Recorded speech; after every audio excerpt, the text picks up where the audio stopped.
Ave Maria Stella. Hello and welcome back to Vatican II in a Year. This is your host, Father Matthew Schneider. I am a priest of the Church of Christ and I teach theology. Today, this is a podcast on the StarQuest Production Network at sqpn.com. Today we're on day 258. We're covering Ad Gentes 21 and the lay faithful have a mission to evangelize. So this is really the role of the laity in this evangelization, in this mission field. If you want to follow along, we have a reading plan and more details at sqpn.com/Vatican or frmatthewlc.com/Vatican. Yesterday we spoke about we should all be zealous for evangelizing the culture and know the culture, it's a little bit less cohesive than a lot of the other ones are. Today we're continuing chapter 3, particular churches or local churches, I would call them. And the summary is the laity have an important role in missions as they can evangelize so many places that priests and religious can't. Right? So I can't enter, I'm not going to be in the law firm every day because I don't have a law degree or I don't have a paralegal degree as a priest. I have many other degrees and things like that. So paragraph 21 has 5 subparagraphs. We're going to read it in 4 parts. A is for the local church to be established, you need laity. So that need for it for part of the local church. B, lay Catholics belong to their nation and to Christ. Both and there. C, laity give witness to Jesus in the world. And then together, D and E, clergy should instruct the laity and collaborate. So, moving straight on to 21a. Let's read it.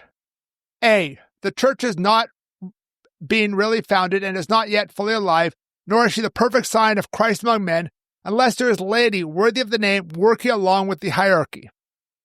For the gospel cannot be deeply grounded in the abilities, life, and work of any people without active presence of laymen. Therefore, even at the very founding of the church, great attention is to be paid to establish a mature Christian laity. One note here that I have to remind people of every so often here is that in Latin, the word laymen would be inclusive of men and women, and you could translate this as laymen and women or lay people, not just laymen. The exact translation I got permission to use for this podcast uses laymen, but that's not a necessary translation of the official Latin text. So we can think of it as inclusive of both sexes here. So, we start here, the church and the mission often starts with religious going out to a particular place. So often in our cultures, the way a country was evangelized was some religious community decided to send out, 10 or 20 or 1 or 5 or whatever, missionaries to this part of the world, to this tribe or to this nation, things. They tried to learn the language, understand them, bring them the gospel, things like that. And that's where the church started. That's how the church started. And that's a good start. There's a very rare case of Korea where they actually ran into some writings, then the lay people there in Korea said, we started reading Christian writings, and they believed them, and then they went and said, hey, we need a priest because we can't consecrate our own priest, and things like that. It was the exception. Most of it happened there. But to get an established church, you need these lay people who are active, who are doing things, who are building up the church. And so they need to enter the secular world, not just the sacred space. Now, as a priest, obviously I do the secular world somewhat, but my role is not in the secular world like a layperson is. My role is in the sacred, in the church and things like that. And so we need to form strong laity, and that's a key goal of evangelization, because without the laity, the church would collapse. So, continuing on with, what are we at? 21b, it's talking about lay Catholics belong to their nation and to Christ, so the kind of both and. We Catholics tend to like that. Jesus is both God and man. We are both saved and sinners, things like that, right? So let's read it. B, for the lay faithful fully belong to the one and same time, both the people of God and their own civil society. They belong to the nation in which they are born. They've begun to share in its cultural treasures by means of their education.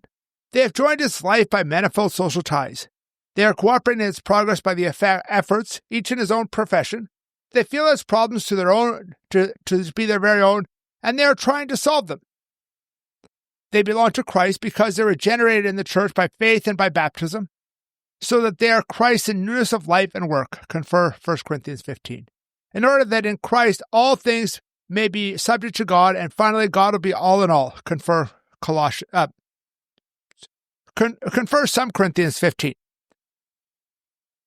As I noted a few days back, This document is particularly bad for having a lot of typos in it, and I'm not sure if that's I don't think it's Colossians. I think it's only 1 Corinthians has 15, but there's no number before that. It says COR, which means Corinthians, not Colossians. COL would be Colossians.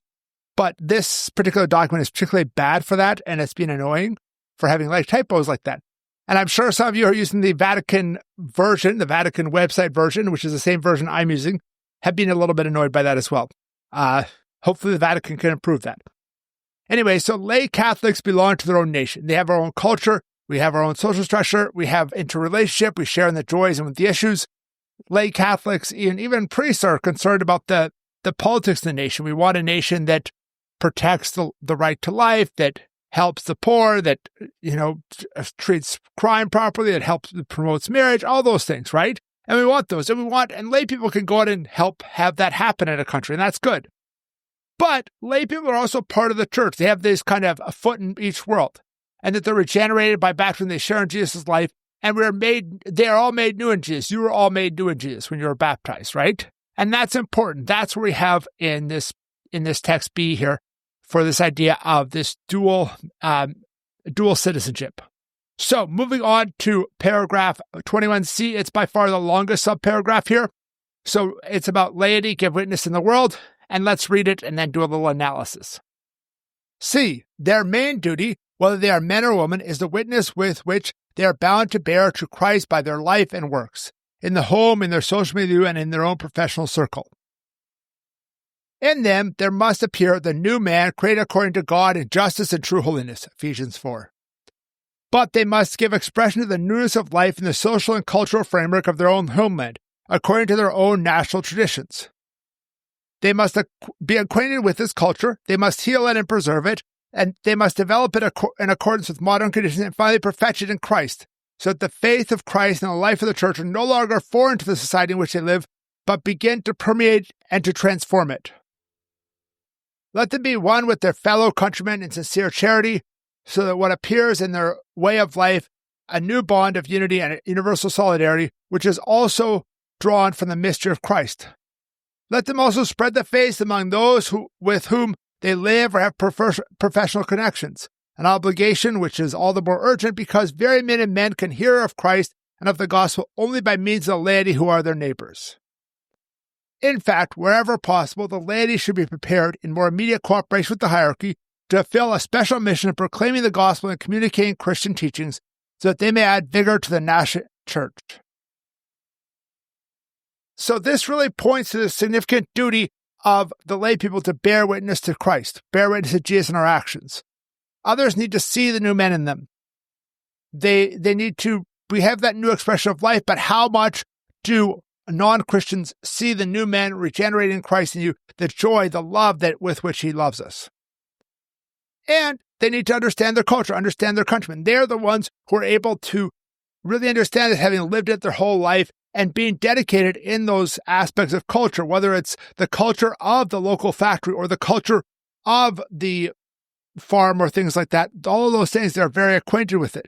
And so they need to spread Jesus in all those business relationships, those social relationships, the social clubs, the informal or formal clubs and things like that, the gatherings. All those things are opportunities to proclaim Christ. A lot of times it's going to be by witness, not by explicit proclamation.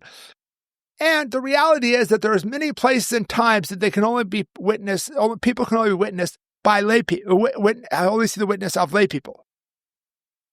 I can't really go into a lot of social clubs without people who are not Christian putting up their kind of defenses.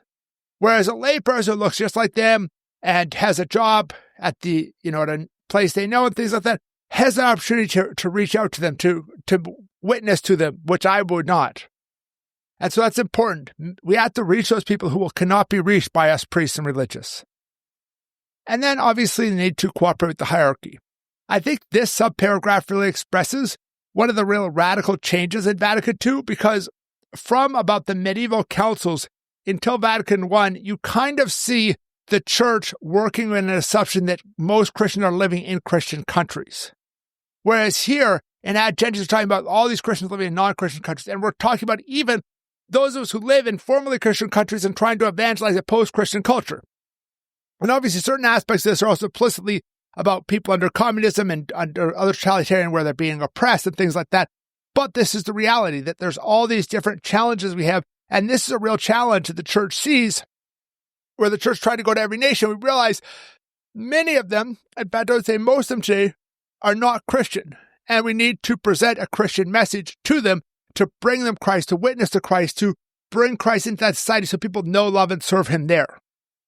So moving on to our last sub-paragraphs, it's D&E. It's about the clergy and laity, clergy instructing laity and collaborating with them.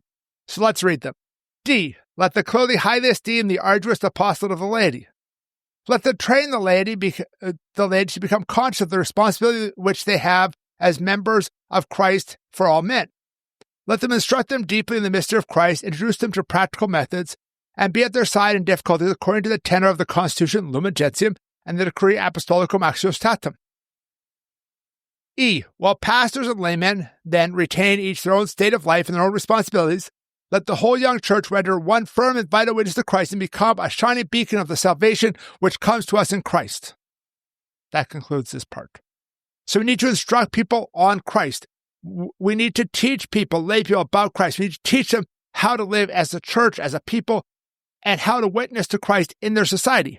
And it notes the two decrees we've gone over, Lumen Gentium on the church and Apostolicum Axiostatum on the lay apostolate. And those are really important decrees which kind of show this aspects of what it means to be a Christian in the world today. And it's important to think of these and not to put them aside. No, this is an important thing.